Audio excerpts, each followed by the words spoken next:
আজকে আমি আলু দেয়া ডিম দেয়া সিদ্ধ করে নিতেছি। প্রথমে আপনারা দেখতে পাচ্ছেন সিদ্ধ বসাইছি। এগুলো আমি কিভাবে রান্না করব সম্পূর্ণ আপনাদের সাথে শেয়ার করব। শুরু থেকে শেষ পর্যন্ত আপনারা দেখতে থাকেন। এদিকে দেখেন এক চুলায় ভাত বসাইয়া দিয়েছি, এক চুলায় আলু আর ডিম সিদ্ধ দিয়েছি। এগুলাই আমি আজকে রান্না করব মূলত। আসসালামু আলাইকুম, সবাই কেমন আছেন? আমি এগুলা সিদ্ধ দিয়ে দেখেন ঘরে নামিয়ে নিয়ে চলে আসলাম। এখন এগুলা খোসা ছাড়িয়ে নিতে হবে। এগুলা আমি খোসা ছাড়িয়ে নিয়ে রান্না করার জন্য চলে যাব। তো আগে থেকে আমার সবকিছু রেডি করতে হবে। আমি সবকিছু রেডি করেই কিন্তু রান্না করার জন্য চলে যাই। দেখেন ফাইনালি আলুগুলার খোসা ছাড়িয়ে নিতেছি আমি। আর এদিকে আলুগুলার খোসা ছাড়িয়ে নেওয়া হইলে কিন্তু আমি ডিমগুলাও খোসা ছাড়িয়ে নিব। দেখেন সুন্দর মতো আমি পরিষ্কার করে নিতেছি। এখন আমি ডিমগুলা খোসা ছাড়িয়ে নিব। ডিমগুলা খোসা ছাড়িয়ে নিয়ে কিন্তু আজকে রান্না করার জন্য চলে যাব আমি। আজকে আলু দিয়ে ডিম দিয়ে রান্না করা হবে। আজকে বাজার নাই ঘরে কোনো, তাই আমি এগুলাই রান্না করব। আজকে চিন্তা ভাবনা করলাম যে আজকে আলু আর ডিম রান্না করে খাই। তো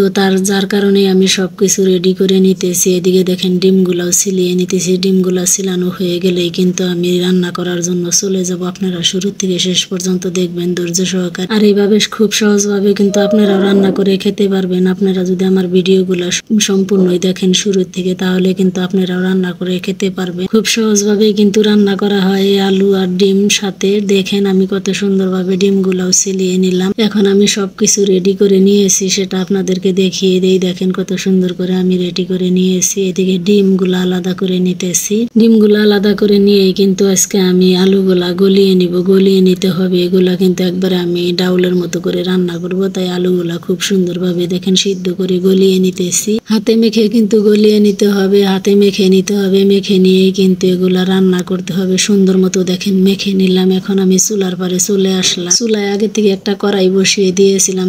কড়াইতে তেল দিয়ে ডিমটাও দিয়ে দিলাম। দেখেন কত সুন্দর মতো ডিমটা আমি দিয়ে দিতেছি। তো ডিমগুলা কিন্তু আগে থেকে আমি একটু হালকা হলুদ দিয়ে ভেজে নিব। ভেজে নামিয়ে রেখেই কিন্তু আলুটা রান্না করে নিব। আর সেই কারণে কিন্তু তেলের মধ্যে হালকা হলুদ দিয়ে ডিম দিয়ে কিন্তু আমি নেড়ে চেড়ে ভালোভাবে ভেজে নিতেছি। এভাবে ভেজে নিয়ে আজকে রান্না করা হবে। মূলত প্রতিনিয়ত কিন্তু আমি এভাবে রান্না করি, সেটা আপনারা দেখতেই পারেন। আর আলু দিয়ে ডিম দিয়ে এখন আপনাদেরকে রান্না করা দেখানো হয়নি, তাই প্রথম আজকে আপনাদের সামনে ভিডিও নিয়ে আসলাম। আপনারা ভিডিওটা যদি ভালো লাগে অবশ্যই লাইক কমেন্ট শেয়ার করে দিবেন। চ্যানেলটা সাবস্ক্রাইব করে দিয়ে বন্ধু হয়ে যাবেন। যারা যারা আমার চ্যানেলে নতুন আছেন অবশ্যই তারা আমার বন্ধু হয়ে যাবেন। ডিমগুলা ভেজে নেওয়া হয়ে গেল। এখন আমি নামিয়ে নিলাম। আর এই করার মধ্যে আমি কিন্তু পেঁয়াজ মরিচ রসুন এগুলা রেডি করে নিয়েছিলাম। এগুলা কিন্তু তেলের মধ্যে দিয়ে দিলাম। এই তেল দিয়ে কিন্তু রান্নাটা কমপ্লিট করব।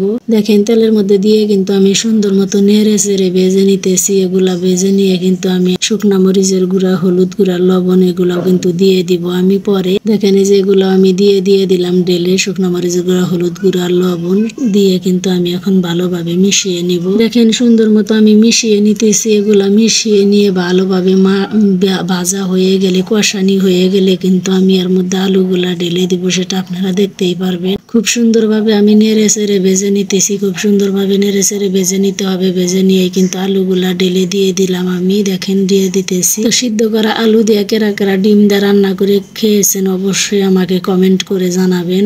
আর দেখেন আমি আজকে রান্না করার জন্য চলে আসলাম। আপনাদের সাথেও ভাবলাম যে একটু শেয়ার করি, তাই আপনাদের সাথে আমি শেয়ার করার জন্যই চলে আসছি। দেখেন সুন্দর মতো আলুটা ঢেলে দিয়ে দিলাম। দিয়ে এখন নেড়ে চেড়ে এগুলা মিশিয়ে নিতে হবে। মিশিয়ে নিয়ে কিন্তু অনেক সুন্দরভাবে মিশিয়ে নিয়ে কিন্তু জলের পানি অ্যাড করতে হবে। সিদ্ধ আলু কিন্তু বেশিক্ষণ কষাতে হবে না। দেখেন আমি অল্প কিছুক্ষণ কষিয়েই কিন্তু জলের পানি এর মধ্যে দিয়ে দিব। সেটা আপনারা দেখলেই বুঝতে পারবেন। আমি সুন্দর মতো দেখেন নেড়ে চেড়ে মিশিয়ে এখন জলের পানিটা অ্যাড করে দিয়ে দিলাম। এভাবে আপনারাও জলের পানি অ্যাড করে দিয়ে দিবেন। সিদ্ধ আলু যে হয়তো, তাই বেশিক্ষণ কষিয়ে নিতে হবে না।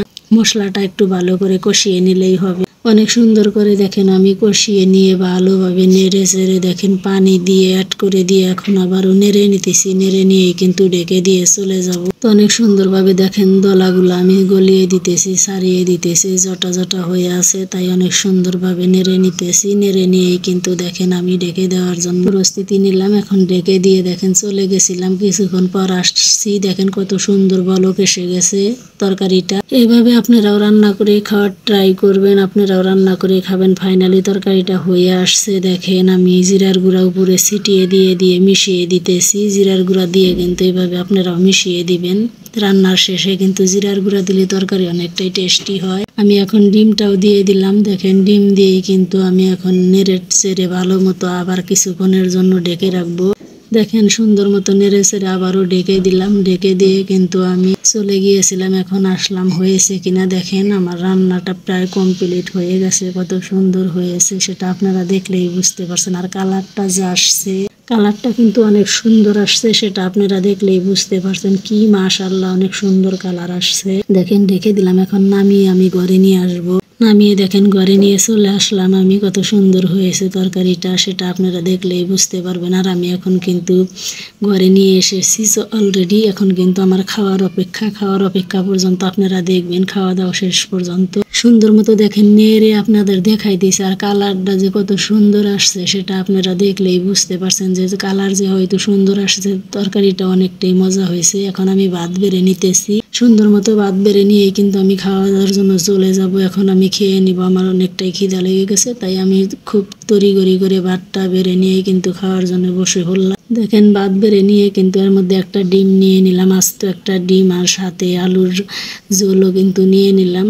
কত সুন্দর মতো খাই সেটা আপনারা দেখে নেন। ফাইনালি খাওয়ার জন্য বসে পড়েছি, দেখেন কত সুন্দর করে আমি খেতে বসে গেলাম। এখন আমি খেয়ে দেখবো কতটা মজা হয়েছে, সেটা আপনারা দেখলেই বুঝতে পারবেন। দেখেন আপনারা, আমি খাই, আপনারা দেখে নেন। আমি বিসমিল্লাহ বলে খাওয়া শুরু করে দিছি। দেখেন অনেক সুন্দরই হয়েছে তরকারি। মাশাআল্লাহ, আমি তরকারি রান্না করলে আমার কাছে অনেকটাই মজা লাগে। আপনাদের কাছে কেমন লাগে অবশ্যই আপনারা কমেন্ট করবেন। যার যার হাতের তরকারি অবশ্য তার কাছে অনেকটাই মজা লাগে, সেটা আপনারাও জানেন। যা যেমন রান্না করতে পারে তার কাছে কিন্তু তেমনই মজা লাগে। আর এমন কিছু আপুরা আছে যে এখনো রান্নাই শেখে নাই, রান্নাই পারে না, এমনও আপুরা আছে নতুন রান্নার জন্য। আপনারা আমার ভিডিওগুলা দেখবেন, অবশ্যই আপনারা নতুন নতুন রান্না শিখতে পারবেন খুব সহজে। যারা কোনোদিন রান্না করে নাই তারাও কিন্তু রান্না করতে পারবে খুব সহজে। সেটা আপনাদেরকে আমি দেখিয়ে দেই ভিডিওগুলো। আপনারা ভালোভাবে যদি না দেখেন শেষ পর্যন্ত তাহলে কিন্তু বুঝবেন না। তাই আপনাদের কাছে একটাই অনুরোধ, আমার ভিডিওগুলো আপনারা সবসময় বেশি বেশি দেখবেন। আপনাদেরকে অনুরোধ করে বলি আমার